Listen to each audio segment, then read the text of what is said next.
कल से नवरात्रि शुरू होने वाले हैं और फ्रेंड्स, जैसा कि मैंने आपसे पिछली वीडियो में प्रॉमिस किया था कि मैं आपके साथ कुछ ऐसी इन्फॉर्मेशन शेयर करूंगी जो बहुत ही इंटरेस्टिंग है।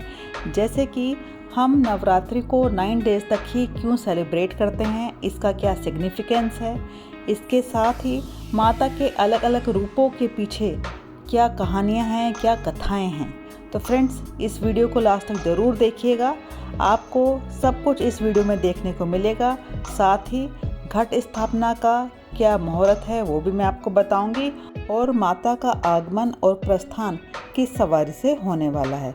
तो फ्रेंड्स, लास्ट तक वीडियो ज़रूर देखिएगा। लेकिन उससे पहले अगर आपने मेरे चैनल को सब्सक्राइब नहीं किया है, चैनल को सब्सक्राइब कर लें, साथ ही बेल आइकन भी ज़रूर प्रेस करें, उससे आपको मेरी आने वाली वीडियोस की अपडेट मिलती रहेगी। तो चलिए फ्रेंड्स, आगे बढ़ते हैं। आप में से काफ़ी लोग ये जानते ही होंगे कि साल में 4 बार नवरात्रि आती हैं, जिसमें कि 2 गुप्त नवरात्रि रहती हैं और एक चैत्र मंथ में आती है जो कि मार्च और अप्रैल में है, और एक आषाढ़ के महीने में आती है जो अक्टूबर या नवंबर में पड़ता है, जिसको हम शारदीय नवरात्र यानी कि शरद ऋतु में आने वाले नवरात्र के रूप में जानते हैं। तो फ्रेंड्स, अब की बार हम इसी नवरात्र के बारे में बात करेंगे। सबसे पहले हम बात करते हैं कि हम नवरात्रि को 9 दिन तक क्यों सेलिब्रेट करते हैं, इसका क्या सिग्निफिकेंस है। शारदीय नवरात्रि में पहले दिन घट स्थापना होती है और 9 दिन तक माता के अलग अलग रूपों की पूजा की जाती है और 10वें दिन हम दशहरा सेलिब्रेट करते हैं। एक प्रचलित कथा के अनुसार राम और रावण का युद्ध 9 दिन तक चला था और उसके बाद 10वें दिन राम ने रावण का वध किया था और इन 9 दिनों में भगवान श्री राम ने शक्ति पूजा की थी, जिसे हम नवरात्रि के रूप में सेलिब्रेट करते हैं। इसी तरह कहीं पर यह भी उल्लेख है कि राम और रावण का युद्ध 84 दिन तक चला था और कुछ पौराणिक बुक्स में 8 दिन तक युद्ध चलने की जानकारी है। नवरात्रि में हम भगवती देवी दुर्गा की 9 दिन तक पूजा क्यों करते हैं, इसकी एक और पौराणिक कथा है। उसके अनुसार महिषासुर नामक एक असुर था जो बहुत ही शक्तिशाली था और वह इतना शक्तिशाली हो गया था कि उसने स्वर्ग में भी अपना कब्जा कर लिया था। साथ ही उसको यह वरदान भी मिला हुआ था कि वह जब चाहे भैंसे का और जब चाहे इंसान का रूप धारण कर सकता था। इसीलिए उसका नाम महिषासुर था। महिषा यानी कि भैंसा। महिषासुर ने ब्रह्मा जी की घोर तपस्या करके ये वरदान हासिल कर लिया था कि उसको कोई भी पुरुष और कोई भी देवता उसको हरा नहीं सकता था। लेकिन उसने इसमें किसी भी नारी का नाम नहीं लिया, क्योंकि वो नारी को तुच्छ समझता था। वह जानता था कि कोई भी नारी मुझे नहीं हरा सकती है।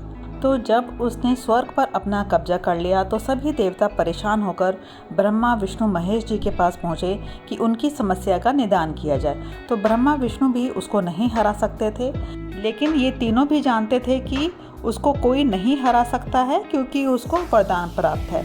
इसीलिए ब्रह्मा विष्णु महेश तीनों ने ही अपने तेज की शक्ति से माँ दुर्गा यानी कि भगवती को उत्पन्न किया और सभी देवी देवताओं ने अपने अस्त्र शस्त्र देवी माँ को प्रदान किए। फिर उसके बाद माँ भगवती ने महिषासुर के साथ 9 दिन तक युद्ध किया और महिषासुर का वध किया। इसीलिए माँ दुर्गा, माँ भगवती की 9 दिन तक उसके अलग अलग रूपों की पूजा की जाती है। फ्रेंड्स, अब बात करते हैं कि नवरात्रि कब से शुरू हैं और घट स्थापना का शुभ मुहूर्त क्या है और इसकी पूजा विधि। इस तरह की कुछ बेसिक इन्फॉर्मेशन मैं आपके साथ शेयर करने वाली हूँ। नवरात्रि कल यानी कि 15 अक्टूबर से शुरू होने वाले हैं। कल संडे है। इसके बाद दुर्गाष्टमी 22 अक्टूबर को है और महानवमी 23 अक्टूबर यानी कि सोमवार को है। बहुत सारे लोग दुर्गाष्टमी या फिर दुर्गा नवमी वाले दिन कन्या पूजन करते हैं और दशहरा मंगलवार को है, उस दिन 24 अक्टूबर है। घट स्थापना या कलश स्थापना, उसका शुभ मुहूर्त 15 अक्टूबर यानी कल 11:38 से 12:23 तक है। आप इसके बीच में कभी भी घट स्थापना कर सकते हैं। अगर आप शुभ मुहूर्त देखकर ही कलश स्थापना करते हैं तो ये टाइम आप नोट कर सकते हैं। चलिए आगे बढ़ते हैं। नवरात्रि के पहले दिन ही यानी कि कल 15 अक्टूबर को ही कलश स्थापना की जाएगी। उसके साथ ही एक मिट्टी के बर्तन में पवित्र मिट्टी को भरकर उसमें जौ बोए जाएंगे और रोज़ आपको उसमें थोड़ा थोड़ा पानी छिड़कना है, जिससे कि वो अच्छे से ग्रो कर जाए। उसके बाद माता को विराजमान करने के लिए बीच में एक स्वास्तिक का निशान लगाएं, उसके ऊपर पूजा की चौकी रखें, लाल वस्त्र बिछाएं और उसके ऊपर माता की मूर्ति या फोटो को स्थापित करें। उसके बाद नए वस्त्र, नए ज्वेलरी, फूलों के हार आदि जैसी बहुत सारी चीज़ों से माता का श्रृंगार करें और उसके बाद विधि विधान से माता की पूजा करें। पहले ही दिन माँ दुर्गा को पूरा श्रृंगार भी अर्पित किया जाता है, जिसमें चूड़ियाँ, बिंदी, सारा सामान होना चाहिए जो कि एक सुहागन स्त्री के लिए यूज़ किया जाता है। चलिए अब बात करते हैं माँ के अलग अलग रूपों की। पहले दिन माँ शैलपुत्री की पूजा की जाती है। शैल का शाब्दिक अर्थ है पर्वत, जिसके कारण इनका नाम शैलपुत्री पड़ा। ये पर्वतराज हिमालय की पुत्री थी। शैलपुत्री को ही माता सती के रूप में जाना जाता है। दूसरे दिन दुर्गा माँ के दूसरे रूप माँ ब्रह्मचारिणी की पूजा की जाती है। इन्होंने भगवान शिव को पति रूप में प्राप्त करने के लिए कठिन तपस्या की थी। कठोर तप करने के कारण ही इनको माँ ब्रह्मचारिणी के रूप में जाना गया। नवरात्रि के तीसरे दिन माँ चंद्रघंटा की पूजा की जाती है। यह भक्तों को शक्ति का वरदान देती है और जीवन के दुख को दूर करती है। इनके माथे पर आधा चंद्र होने के कारण इनको चंद्रघंटा कहा जाता है। अगले दिन यानी कि नवरात्रि के चौथे दिन माँ कुष्मांडा की पूजा अर्चना की जाती है।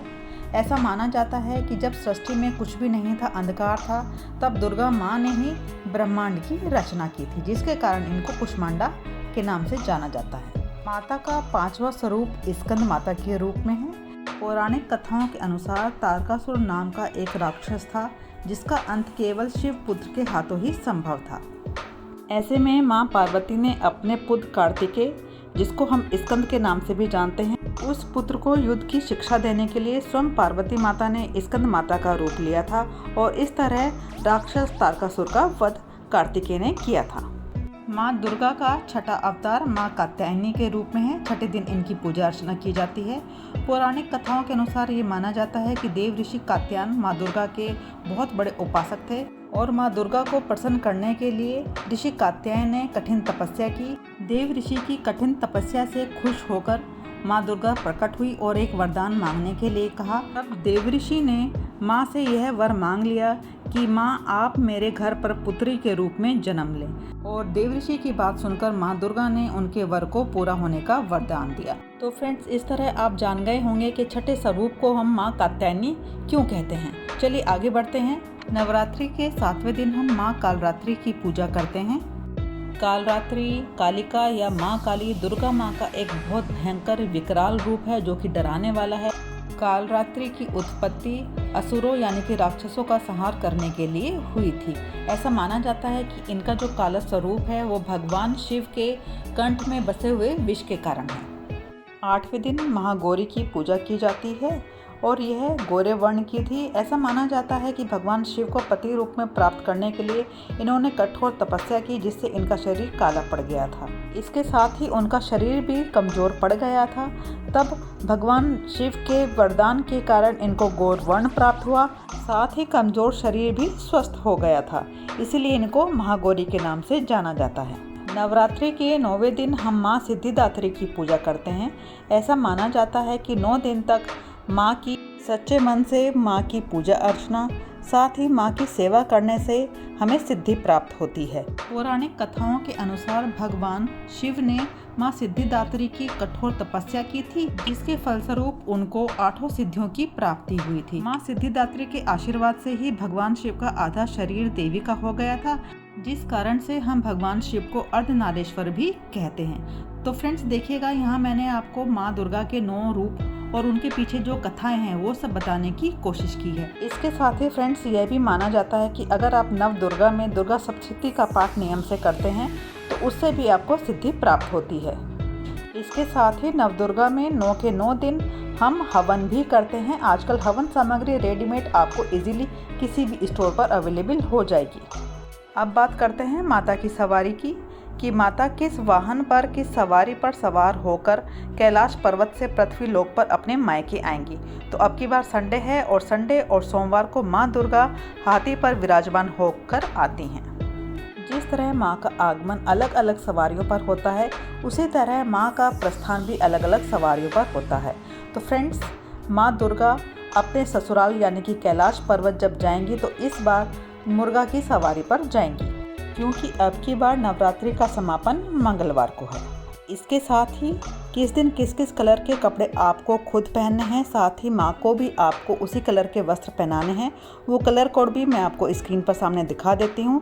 इसके साथ ही एक वीडियो मैं ऑलरेडी पहले इस पर डाल चुकी हूँ। फ्रेंड्स, आई जस्ट होप कि आपको मेरा ये वीडियो पसंद आया हो, जो इन्फॉर्मेशन हो वो पसंद आई हो। अगर आपको पसंद आई हो तो वीडियो को लाइक कीजिएगा, चैनल को सब्सक्राइब कीजिएगा, साथ ही बेल आइकन भी जरूर प्रेस कीजिएगा। तो फ्रेंड्स, चलिए मिलते हैं नेक्स्ट किसी इंटरेस्टिंग वीडियो के साथ। Okay friends, bye bye and take care.